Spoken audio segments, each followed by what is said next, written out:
And now I will introduce today's special guest. When I was in high school, way back when, every student who took a course in Canadian literature was sure to come across the Hugh MacLennan novel, Two Solitudes. Two Solitudes was published in 1945 at the end of the Second World War. It was a classic in its day and since, and it's about the perennial search for Canadian identity and the divisions between English and French-speaking peoples at that time. Some of those divisions remain, but we've also seen a lot of changes in the last 65 years as this country has more than doubled in population and become infinitely more complex in composition. Two Solitudes have now become many cultures, and Canada is now one of the most ethnically diverse countries in the world. Some of the ties that bind us have changed, and so has our sense of shared history. Half of us can't name our country's first prime minister. We're also sadly uninformed when it comes to our own geography. Huge numbers of Canadians don't know where Nunavut is, or which is the largest of the Great Lakes. Nor are we as involved in our political systems and processes as we should be. Participation rates are particularly low for young people and new Canadians. Only 1/3 of first-time voters cast their ballots in the last election. Our guest today has given a lot of thought to what it means to be a Canadian and what it should mean to be a Canadian in the 21st century. As well as being a regular columnist and editorialist for the National Post, Rudyard Griffiths has an impressive list of other credentials.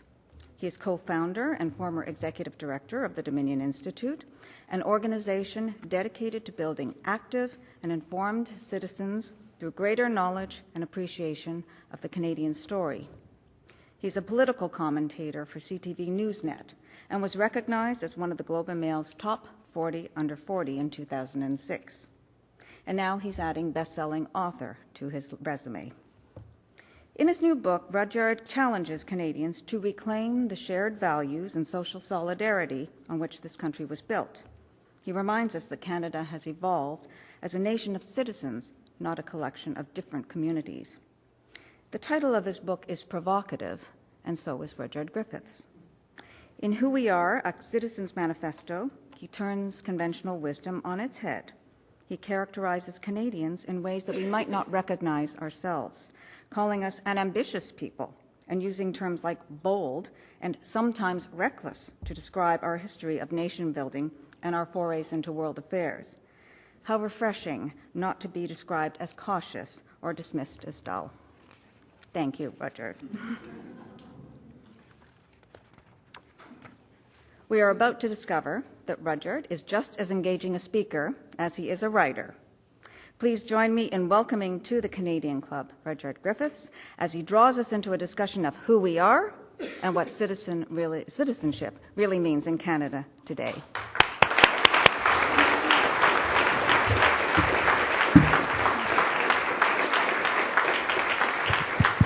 Well, as a nod to the Grano series that Roberto and Patrick and I started a number of years ago, I'm going to speak without notes, without a podium, because in a sense I want to have a conversation with you. I want to give you a précis of this book, a taste of what it's about, and then leave some time for questions, because as an author, one of the great things is having your ideas tested, contested, and debated. And a lot of friendly faces in this audience, but I also know a lot of people who will have some thoughts on what they're about to hear.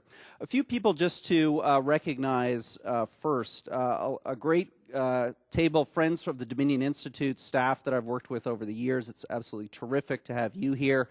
As it is my formidable replacement, Mark Chalafu, who's done just such a great job as our incoming director.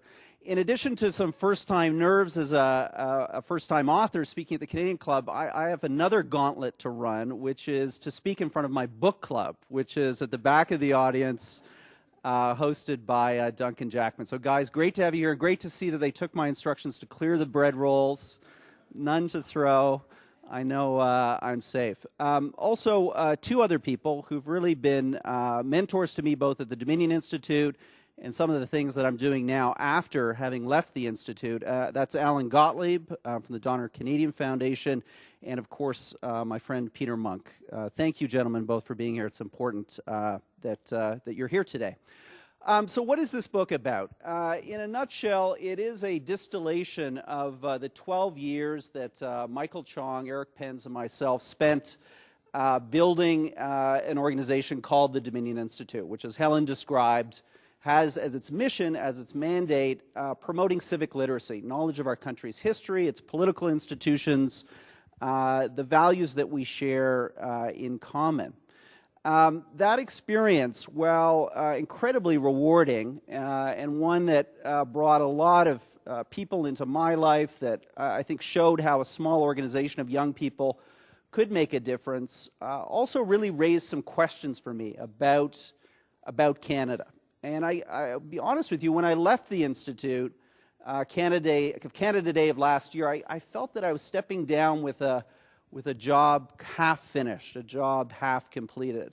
And I felt that way because in the final years of the Institute's, under my leadership, we came across a very different argument, a very different proposition for what Canada was all about. A proposition that really, at times, took exception with our belief that a widespread knowledge of our history, a celebration of our national heroes, an investment in our national institutions and national symbols was something of real importance and value.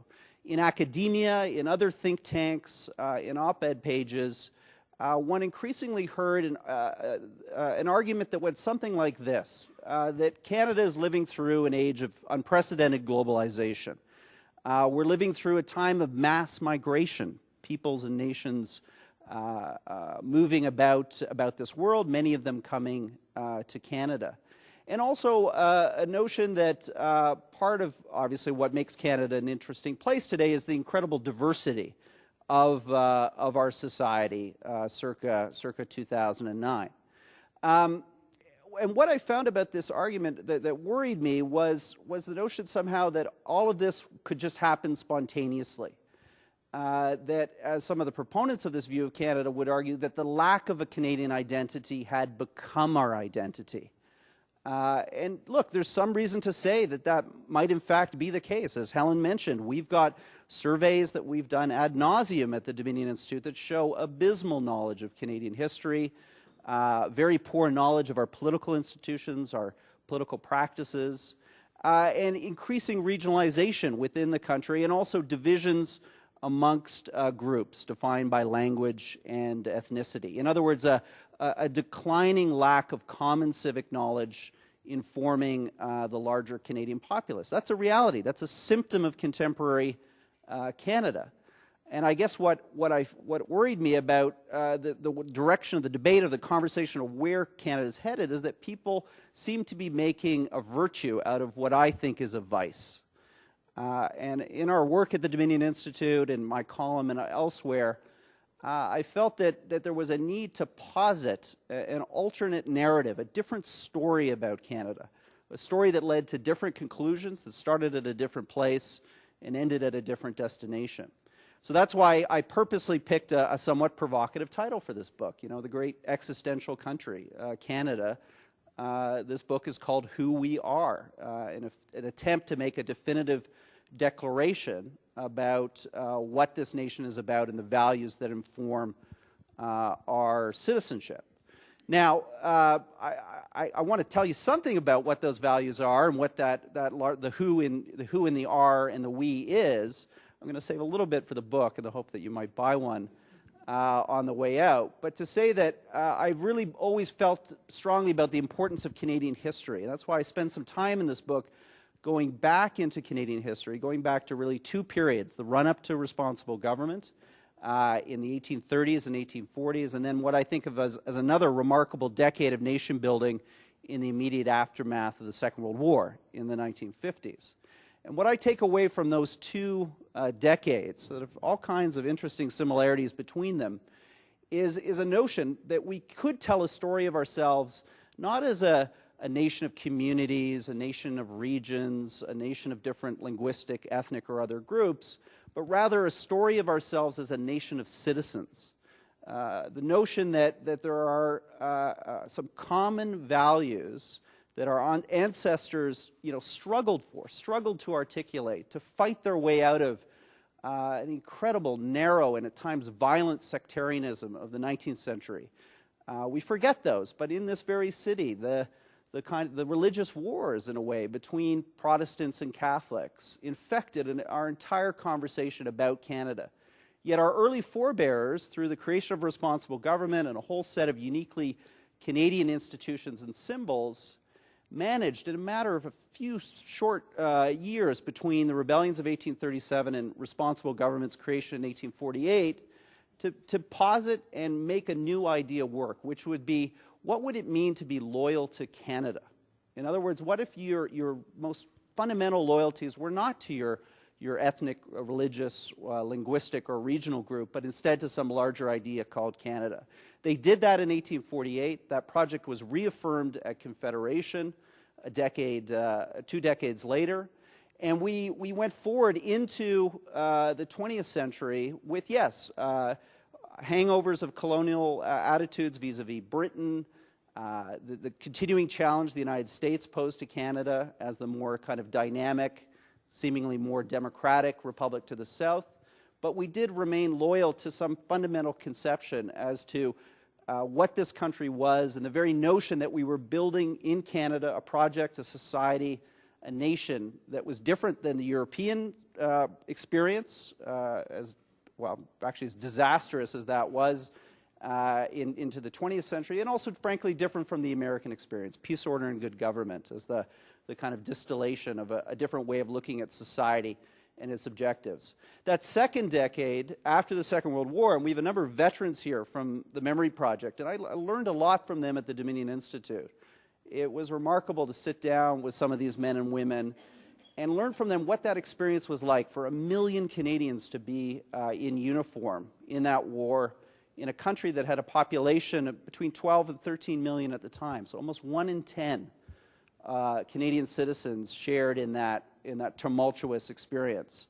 Well, those men and women, and many of them are here right now, came back and had a series of ideas about the country. One, that the Depression could not repeat itself, that there had to be a positive, proactive role for government, for nation building, for national projects to save or to stave off the threat of the return of anything like the Depression again.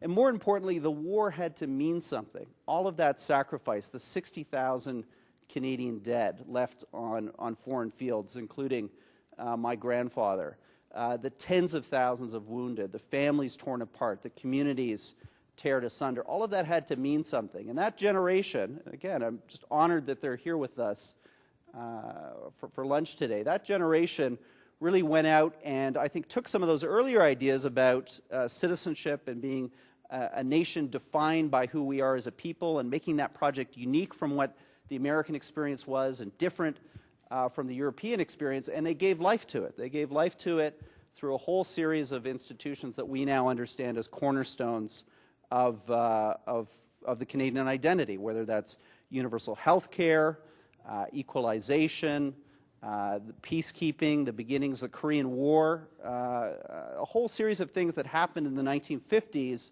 that I think set in the tracks, the trajectory of much of our history that's happened since. So I guess this book is an attempt to say to Canadians, let's pause for a moment. Let's think about where Canada is.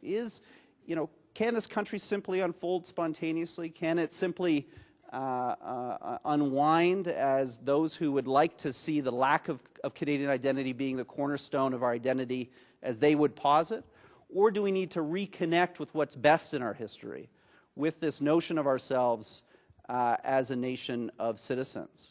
And that's why, while I worry about the divisions within Canada, the lack of voting, the lack of volunteering, the degree to which in many ways our body politic has atrophied, I'm at the same moment hopeful, because I can see that there is a way to reconnect back to this larger trajectory, this original arc of a nation of citizens that began in the aftermath of the rebellions of 1837, 1838. And that's why, in terms of policy prescriptions, I wanted to put forward some ideas for discussion and debate. And as I've gone out west on the first leg of my book tour, I've been encouraged at how those ideas are being picked up and debated. I think there's an opportunity for us to revive a very important institution, a very important symbol, one which we've neglected, and that's the institution and the symbol of Canadian citizenship. I mean, we have one of the least demanding citizenships going, you know, both for newcomers and for the Canadian born. If you're a foreign investor, you can buy Canadian citizenship for approximately $100,000. And as we were talking with some of my colleagues over lunch here, what we seem to have forgotten is that the value of Canadian citizenship, I think, has appreciated significantly over even the last number of years. Even, you could say, since the onset of this period of global financial turbulence. In a hotter world, Canada's not a bad place to be. In a world echoing with the clash of civilizations, this is not a bad place to be.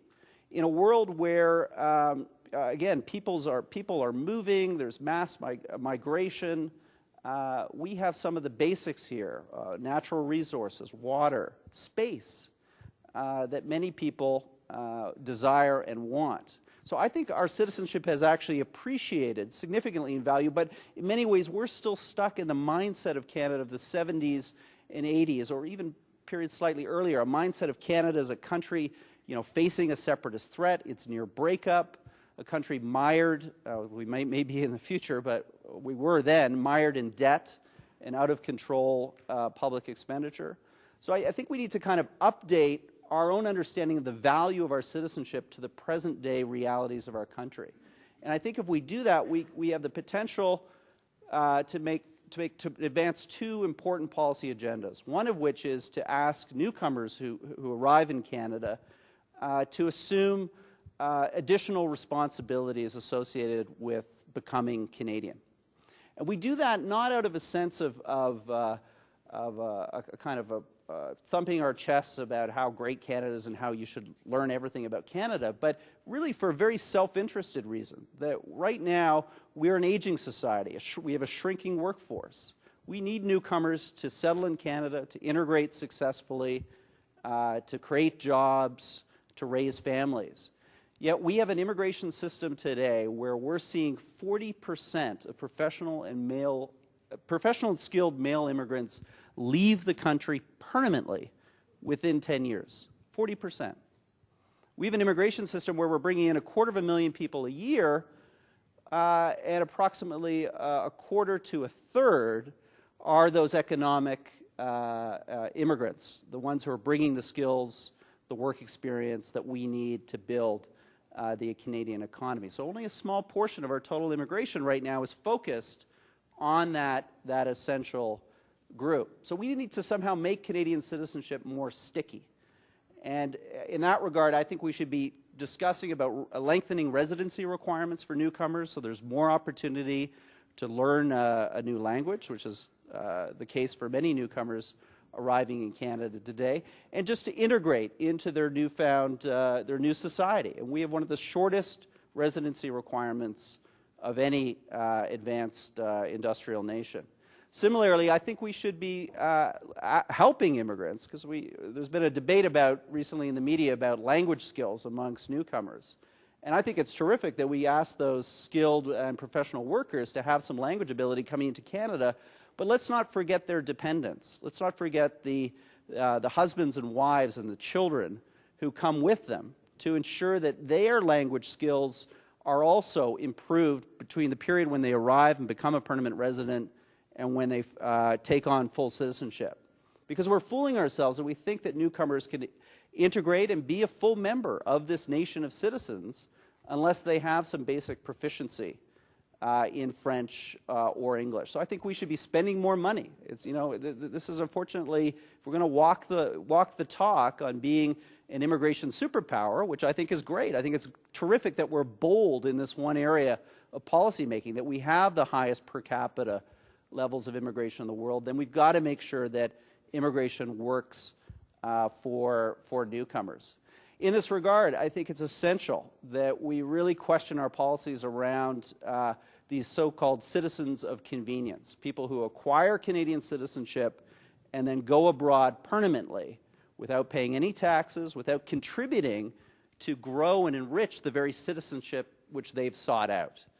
It's not so much that I want to punish these people, because I'm sure there are ways that they contribute. It's rather the degree to which they devalue the experience of citizenship for all those newcomers who decide to stay in Canada, who are here raising families, who are here struggling up an economic ladder, yet enjoy very few additional benefits to that permanent non-resident who's returned to their country of origin or left somewhere else with that Canadian passport.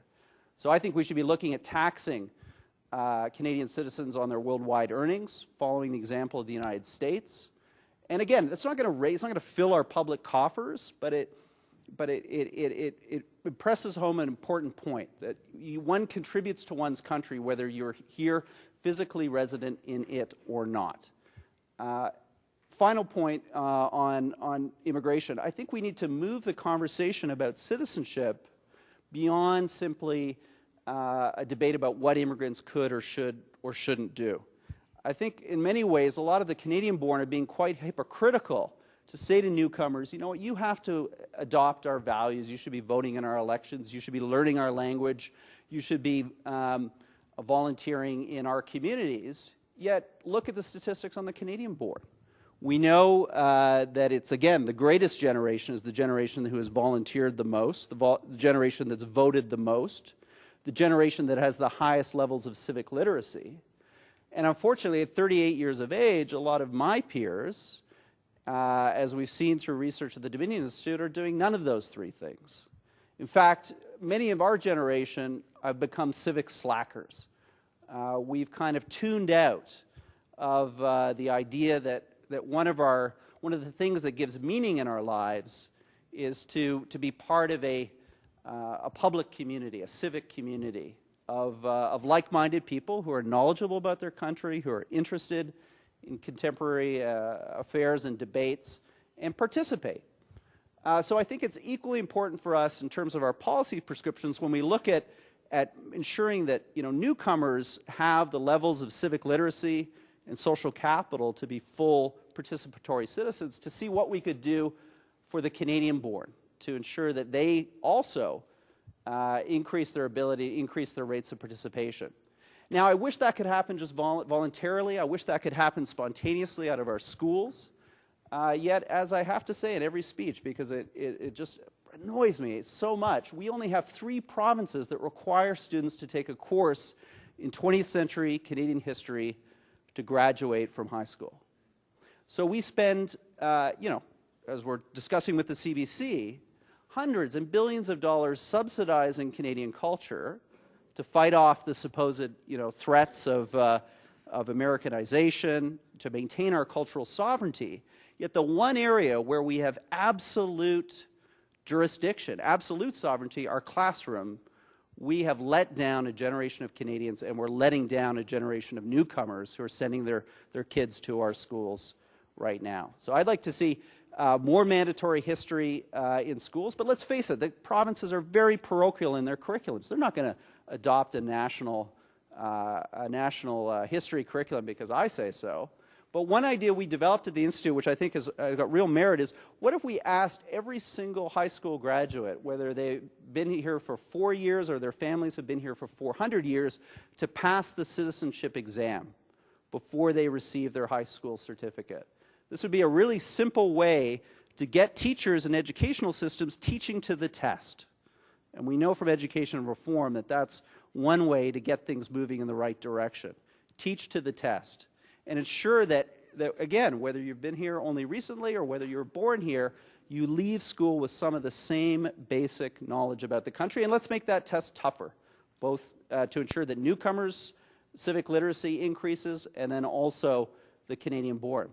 I'm also a fan, frankly, of mandatory voting. Australia has a voter turnout rate of around 92%. They've had mandatory voting since the 1920s. And again, the notion is not that you're going to go out and drag people to the polls to vote for the governing party. You can go to that ballot in Australia and check none of the above. But it's the notion that there are certain fundamental responsibilities, duties associated with citizenship, and those should be exercised. And if you fail to exercise them, then the community the nation will levy a fine. You're not going to lose your house, you're not going to lose your car, but you're going to pay a fine. And frankly, I think you should feel some shame for not voting, for not participating. So that's mandatory voting as a second idea. Finally, I'm very keen on taking on something that Barack Obama seems to be talking up. He's talking up a lot of things, but he's talking up this idea also, which is some form of national civic service for young Canadians. Again, we have 400,000 graduates who come out of our school systems every year. They're the product of these very parochial provincial curriculums. They know very little about the history of their nation or the history of other regions and groups in the country. Our surveys have shown that. So I think there'd be an interesting program to say, you know what, we know that you as a graduate going on to a university or some form of post-secondary education or job training are going to incur debts. Let's help you with that. Let's help you with a grant to pay for your continuing education if you give your country 8 or 9 months of civic service. And yes, that can be military service, but it doesn't have to be military service. It's interesting, though, that we do have a program like this that has a storied past. It's somewhat shrunken today, and that was Kitimavik. And in Kitimavik, military service was the most popular option for young people in that program. So I think we need a kind of a super Kitimavik to ensure that in this increasingly diverse, decentralized country of ours, we have a generation of young people coming through our schools, through those provincial education systems, and then giving a period of time, 8 or 9 or 12 months, to their nation, Canada, to convey to them the idea that these men and women who fought in the Second World War, who are with us today, appreciate, which is the sense of responsibility that comes with citizenship, not simply the rights and the privileges.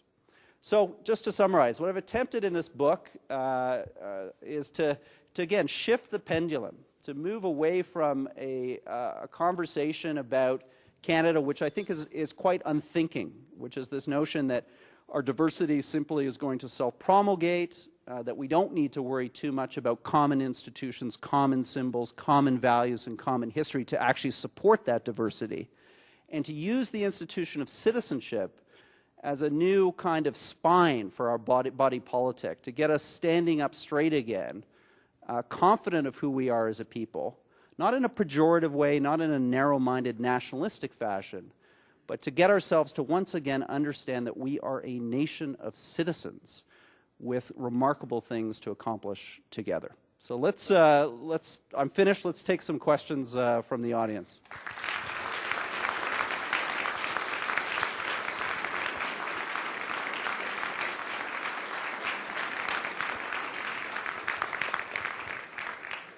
So I think there's only one microphone, so I'm going to go to Amanda Lang first. Amanda, if you say the question, I'll repeat it, or you've got a loud voice, too. First, as a Canadian who's proud to be patriotic, thank you for the book. If our shared values don't include this value, can we reverse engineer it? We talked about policy prescriptives for it. If it's not in the founding documents, can it really be changed? Yeah. So Amanda's question is, Amanda Lang from BNN, can you kind of have this civic revolution that I want without it, in a sense, being in our DNA anymore? We've kind of bred it out somehow. It's a good question, and I guess when I was writing this book, I was thinking, you know, the temptation with a lot of policy-type books is you go right to the prescriptions and you kind of line up 8 or 10 things that are going to rectify the problems that you've diagnosed in the preceding chapters. And I guess that's why I said that we need to kind of re-educate ourselves about what Canada is, so that we're not, I think we're kind of trapped in this Joe Clark communities of communities formulation. We've kind of, while multiculturalism is something we take pride in, I think we often misunderstand what exactly it's doing or how well it's doing it or its relevancy to Canada today versus when it was adopted in the late 1960s or early 1970s. So I think we need to kind of have some process of talking, of books like this, of other kind of debates that posit or put forward a different narrative for the country. I mean, Andrew Cohen's here, and he's done an exceptional job, Andrew, as a journalist, kind of writing about, again, citizenship, an idea of Canada that's different than the kind of the Ottawa think, the Department of Canadian Heritage think that I feel dominates far too much this kind of mishy-mushy conversation about Canada. But I'm hopeful. I'm hopeful that there are people who are kind of hungry for this message and who intuitively, kind of in their bones, feel that it's right. It's a civic nationalism that they see as open, inclusive, but not this kind of postmodern cul-de-sac where we drive around in a circle all kind of congratulating each other for the values we have, for who we are. Instead, there's a center mark, something we put down and rally around. I'm wondering, a famous Canadian quotation is, conscription if necessary, but not necessarily conscription. And we have a very troubled history with demanding that people engage in a public service. And I'm wondering how you would address, or what you think about something like that, to ask people to engage in public service, given that we have. Yeah. So the question is, how realistic is it to posit some form of national civic service when Canada does, as the questioner mentions, has a very troubled history with conscription around the two world wars. I think that's what's in some ways really interesting about this experiment we have going on with mass immigration, is that increasingly there's a lot of people coming into Canada, 250,000 a year. We've been at this for a couple decades now, who have none or very few of these kind of longer standing historical grievances about what happened and who did what to whom. So that's not to devalue them or say that they're not there and they're not real. And would this policy be popular in Quebec? Probably not.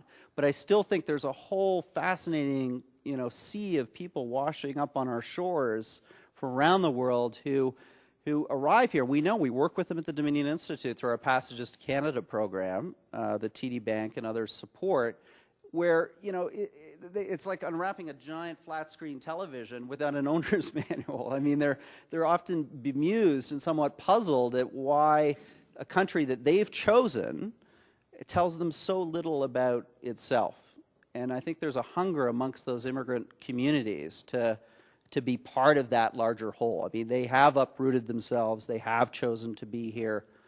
So I'm optimistic about at least that group getting excited about an initiative like mandatory civic service. John Fraser at Massey College. Rudyard, you just mentioned for the first time the word Quebec. I would like you to work Quebec into your theory. I'd like to hear what you have to say about that.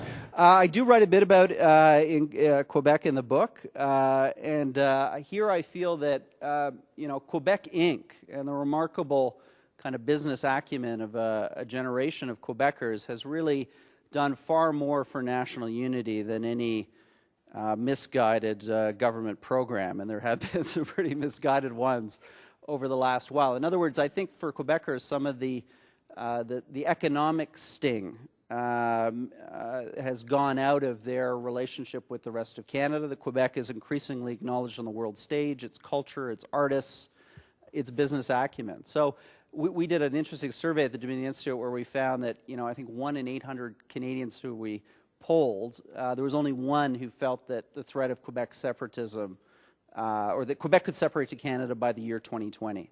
So I think it's interesting that, now these may be famous last words, the zombie may come out of the tomb, but I think something interesting has happened in Canada the last number of years, which is this sense of accommodation with Quebec and the degree to which this is now freeing up new kind of mental and emotional space for Canadians, where we can maybe start to take some steps beyond the scorpions in the bottle kind of analogy for the country to that larger we. Again, those could be famous last words. Michael Sherman. Roger, thank you for the book. One thing that I found fascinating was your comment that 1 out of every 33 Canadians has dual citizenship. 3%, and that kind of surprising. What does it say about a country that has so many people whose allegiances are shared? In particular, we've had party leaders in government who have shared allegiance. And also, you suggest that maybe this should be overcome. And is that a serious suggestion that you make? And I'll answer this question in the hope that Rupert doesn't ask his, because he has a question about dual citizenship. The fact that, as I confess in the book, in the conclusion, I'm a dual citizen. And part of the reason I wrote this book was the experience of going out and acquiring that second citizenship. I didn't do it for economic reasons. I did it for family reasons. In fact, because my father was born in Scotland, because my grandfather fought and died in the Second World War, I think like a lot of immigrants, my second citizenship was a way of acknowledging the people and places from where I came from. But at the same time, I realized that living with the mental habits, the gymnastics of dual citizenship was not eroding my commitment to the country, but it was making my loyalties more conditional than they might be. The idea that there was some escape hatch that I could run down to and away from Canada if the going got tough. And as I write about the book, I think in some ways the going is going to get tough. There are some real strains coming on our society in terms of these ballooning debts, an aging population, shrinking social benefits. A healthcare system in the last Ontario budget, 43%. How long is that sustainable? In other words, I think that we need to find ways to kind of build up our reserves of social solidarity, and that we can do that through the institution of citizenship. And the fact that, as we discovered with our friends at Ipsos Reid, and John Wright is here today, there's over 750,000 Canadian adults who are Canadian-born and dual citizens. So what's interesting there is they haven't, come to Canada from away and need to maintain a second citizenship to re-enter their country of origin. These are people who were born in Canada and have gone and sought out that second passport. I don't think that does anything for Canada, and I think we should put an end to it. Richard, you touched a little bit upon taxation, and I think it's very interesting, the relationship between citizenship and the value of citizenship and taxation. And you identified a group of immigrants who come to Canada who are wealthy, who have a passport of convenience. I would say there are a number of Canadian-born citizens who actually use the resident status to move offshore and avoid paying taxes in this country. I'm a dual citizen, I have to admit, of the U.S., where I get taxed on my citizenship. Yes. And I actually think that's a much better system of taxation, and I'm surprised that it's not more debated and discussed in this country. Residency seems very arcane as a method of taxation. So have you had any traction with any of the people that you've been speaking to on this issue? So the question is about requiring Canadian citizens to pay taxes on their worldwide earnings, whether they're resident in Canada or not. I have a bit. I think in the media they're picking up on it because it's actually not that difficult to do. We already have tax treaties with a whole number of countries. Again, though, I think it's important to realize it's not a big kind of revenue grab. It's not really. We could be hopeful. But nonetheless, I think you are right to bring up not just the citizens of convenience, the newcomers who have acquired that passport and then gone abroad, but probably a lot of Canadian-born who are have permanently domiciled themselves abroad to avoid Canadian taxation, and I think we should put an end to that too. It's only fair. And again, I think on all these debates about citizenship and immigration, we should be looking at it through both lenses, the Canadian-born and newcomers. And right now, the debate, for my liking, is too focused on newcomers. I think we need to take a hard look at the Canadian-born too, and their sense of citizenship, their allegiance, their loyalties to Canada. You mentioned briefly the need to update our identity, especially given looking back to the 60s, 70s. But what if the parliamentary crisis of last fall, if there was any update, and that was bringing in our ties to Great Britain? What are your thoughts on that? Yeah, so they're asking about the parliamentary crisis of last fall and whether that was maybe a moment to be optimistic about because it was what do teachers call it, a teaching opportunity. It was a teaching opportunity. It was kind of, as a constitutional junkie, reading analysis of what governor generals might or might not do in the pages of our national newspapers was a lot of fun for me. But then I'm kind of a geek when it comes to these things. But when looking at the wider population, we actually did a poll at the Dominion Institute, well, Mark Chalifoud did it, where we found that 50% of Canadians believe that the Prime Minister is elected directly by the voter. So again, when we get results like that, that starts to worry me. It starts to create this sense somehow that the ground is just falling out beneath our feet, and there is this this kind of void of historical, civic, and political amnesia. These are some really basic things about, again, responsible governments in my book. I mean, these are core institutions, core values that have to be, I think, forcefully maintained and promulgated through our schools and through some of the public policy responses that I've outlined. I'm getting the eye here, a very gentle eye from Helen. But let me take one more question. I think there was somebody at the back. I can't ask. The Dominion Institute table can't ask questions. Come on, guys. Okay, I'm going to go over to Elvio Delzato. A little bit of history, since you're so young and won't remember this. Multiculturalism, a lot of people thought started with Pierre Trudeau in the early 70s. In fact, it's an outcrop of the bilingual but cultural convention that went on in 1965 or 66, which I participated in. At that time, most ethnics in Toronto weren't concerned about multiculturalism at all. It was a defense to biculturalism that came out. How do you undo this kind of thing that's happened? Because I can speak as a firstborn Canadian, that I've never felt anything but Canadian. And I am opposed to dual citizenship, as I've told you. As much as my wife has said we should get it because it's easy to travel in Europe with it, I am a Canadian, period. So if you can just address how do you deal with this multiculturalism, which was a reaction to biculturalism. Yeah. And the connections of biculturalism are interesting because I think in some ways multiculturalism has become a combination straw man kind of whipping boy for a whole series of debates. And I think the larger debate really is how English-speaking Canada has acquiesced in the promulgation of a common civic identity.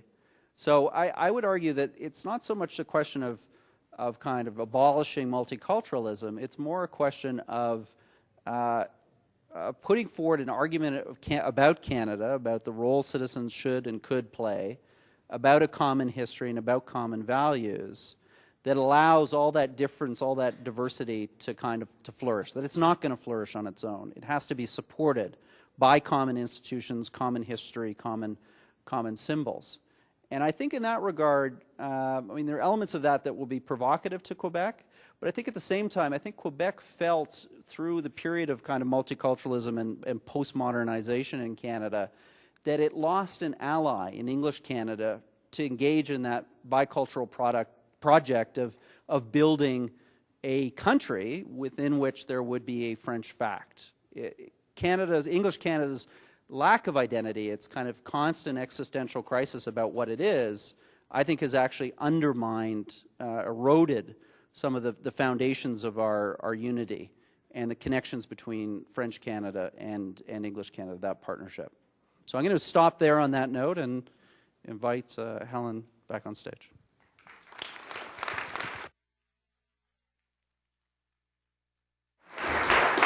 Thank you, Rudyard, and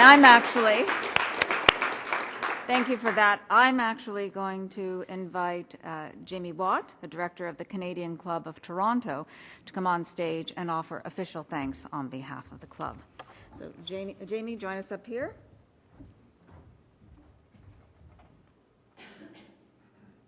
All right, Big Shot, if you think I'm using a podium and notes after that presentation, you've got another thing coming.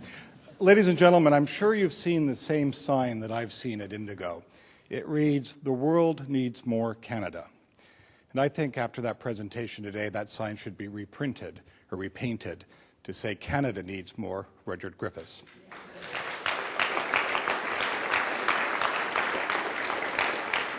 In a country where far too many of us content ourselves with the comfort of a lazy boy, a tube of Pringles in one hand, a Coca-Cola in the other, and a TV remote control somewhere in between, Rudyard is the very essence of what it means to be a leader in Canada today.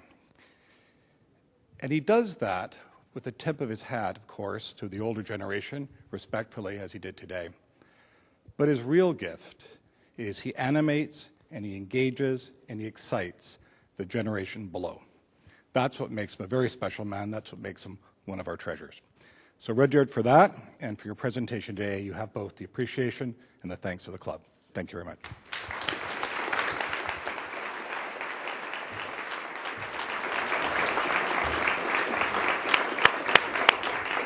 Thank you for the thank you, Jamie. Thank you again for enlightening and engaging us, Rudyard. It was a wonderful day with you, and thank you to all of you for joining us today.